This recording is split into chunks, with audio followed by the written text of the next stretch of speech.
सुनील केदार यांची आमदारकी रद्द केली, जे काही कायद्याची प्रक्रिया आम्ही त्याचा सन्मान करतो, पण एक प्रश्न तर नेहमी उपस्थित होणार की असली कुठली कारवाई जेव्हा भाजपच्या आमदारांवर किंवा खासदारांवर होते तेव्हा वेगळा न्याय का लावला जातो, त्यांना अपील करण्याची का संधी देण्यात येते आणि ती काँग्रेसच्या लोकांना का देण्यात येत नाही.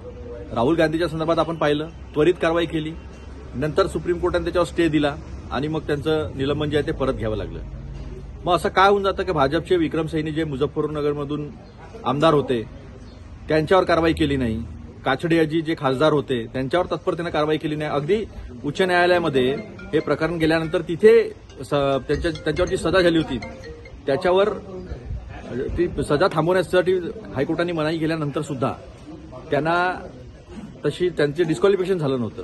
त्यामुळे हा विरोधी पक्षाच्या नेत्यांना एक कायदा आणि आपल्या नेत्यांना दुसरा कायदा हे काही योग्य नाही. याचा विचार जो आहे तो संसदीय प्रक्रियेमध्ये नक्कीच झाला पाहिजे.